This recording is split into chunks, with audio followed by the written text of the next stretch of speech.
Bueno, hijo. Después de las palabras que habéis pronunciado, la primera cuestión, tengo que pasar de la emoción a intentar situar un poco, no ya el libro, sino una reflexión general sobre la importancia justamente de un término, gestión, que ha estado muy dominado por el pensamiento neoliberal de los sajones, ¿no? O sea, ha sido un problema que hemos tenido que enfrentarnos a crear un pensamiento iberoamericano, latinoamericano de la gestión, y hoy estoy cada vez más satisfecho porque, bien, yo puedo ser un pionero, pero hay mucha gente en el continente hoy americano con una capacidad de generar pensamientos sobre la gestión enorme. Algo que quizá, es cierto, es novedoso, porque no ha sido desde hace mucho tiempo, porque nosotros nos hemos tenido que hacer, yo casi lo diría también en España por cuestiones obvias de historia, desde la dictadura a una democracia, ser guerrilleros culturales, o sea, ser resistentes culturales, guerrilleros culturales, y bueno, el hecho de que afortunadamente hoy no estemos, si echamos la vista atrás, como hace un tiempo, es algo que no significa que la gestión está teniendo, y de eso, bueno, intentaré reflexionar un poco, una fuerte ya presencia más allá de la intuición en la que se trabajaba en un momento, sino ahora ya, como digo, creando un pensamiento desde, por ejemplo, lo antropológico. Pensemos en García Canclini, por ejemplo, que realmente es una figura del pensamiento antropológico, sociológico, pero que ha influido muy directamente en determinadas cuestiones. Sus fantásticos, por ejemplo, un artículo que recuerdo yo siempre, del cual le hago un homenaje incluso, que es el de consumidores o ciudadanos, o sea, el término, o sea, cómo una gestión, la ética te tiene que llevar siempre a pensar si estoy trabajando para un consumidor o estoy trabajando para un ciudadano. Eso genera evidentemente un sistema de pensamiento totalmente diferente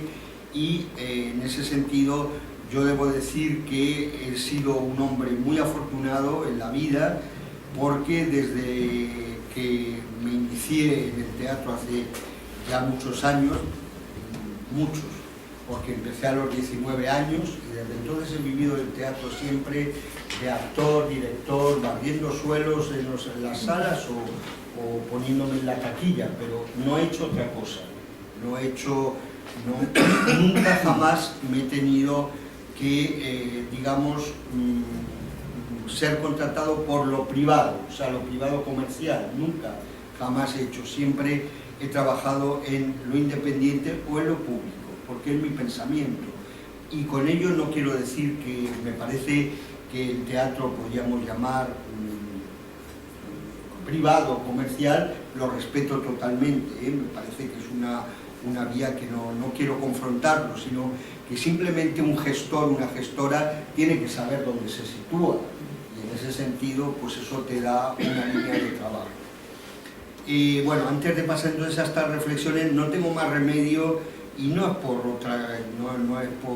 una cuestión de lo que se suele hacer, pero tengo que agradecer que este libro está hecho también por la amistad de las personas que me consideran amigo, quiero decir, y en ese sentido es evidente que hay una editorial que se compromete con un proyecto y hay una persona detrás, que es Paula Brusca, sin la cual este libro no existiría. No existiría, ¿por qué? Porque ella lleva trabajando conmigo desde hace unos años. Ella ha hecho, por ejemplo, que yo haya sido muy feliz por ejemplo en La Plata, dando 2 talleres, un taller de gestión, que vino 150 personas, o sea, fue fantástico además el clima que se creó, y uno de creación, que trabajamos en el otro lado de mi conflicto y todo esto, que fue sumamente también interesante porque además vino mucha gente joven, o sea, mucha gente emergente, que en suma es lo que a mí me interesa siempre. Esto que habla, yo no sé si el término sería generosidad por mi parte, yo creo que también ahí hay un punto de egoísmo en mí, en que yo creo mucho en que la historia que hacemos en cultura o cualquier lado es una historia de cadena, o sea, es una cadena, y si no tienes la cadena de los que son más jóvenes que tú, o sea, todo esto no tiene sentido nada de lo que haces. Es cierto, lo que dice Carlitos a mí me molesta mucho, y en el mundo de la gestión ahora también hay muchos, yo los llamo mandarines, ayatolás, o sea, gente, unos soberbios que creen además una cosa terrible, y es que ellos son los protagonistas del hecho cultural. O sea, se olvidan que nosotros somos unos intermediarios, en el mejor sentido del término, entre los creadores y los ciudadanos. Pero si se dan ustedes cuenta, por ejemplo, en eso es mucho más claro en 2 mundos. Por ejemplo, el mundo de las artes plásticas. Los llamados curadores de las bienales ocupan más espacio en las entrevistas, y o sea, la tipa esta última de la Bienal de Venecia, de pronto y tratan un poco al artista es como una cierta mercancía, ¿no? O sea, bueno, o sea, tenemos que traer a un coreano a un ecuatoriano que hace una performance en que se corta una oreja, y quiero decir, es como una cosa que me desconcierta y tal. Y luego está otro mundo que a mí me apasiona mucho, que es el mundo, digo, como director de escena, que es la ópera, y ahí los mandarines de pronto son tremendos, o sea, de pronto los intendentes en el concepto alemán, o no directores de escena, digo, los directores de los teatros, sin ir más lejos, por ejemplo, en mi país, el director ahora del Teatro Real, que es el famoso Mortier. O sea, parece en las entrevistas, si lo leemos, que existe la ópera gracias a él. O sea, bueno, quiero decir, además de que, bueno, pero se ha permitido. Hay un mercado de los, digamos, de los gestores, que ha sido un terreno que como ha avanzado mucho, y ahí, evidentemente, pues hay gestores que han visto una gran oportunidad para ser determinantes en, por ejemplo,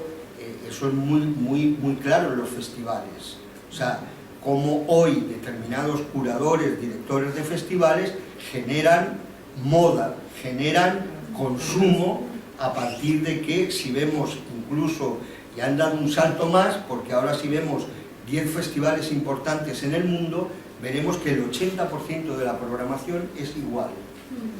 Es decir, es igual, más luego la cuota local o nacional, que es la guinda, ¿no? Digamos. Pero ese discurso de pronto, y por eso yo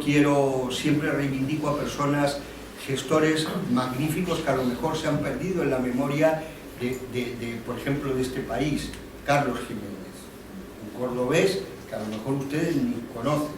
pero Carlos Jiménez es una de las personas más importantes del teatro mundial en los años 70, 80. Él tiene que huir de Córdoba en momentos muy difíciles, va a Caracas, y en Caracas genera una gran compañía de teatro que es Rajatabla, y genera un festival internacional con el dinero del petróleo. Evidentemente, con ese momento que tenía Venezuela, que era el petróleo le sobraba en gran medida.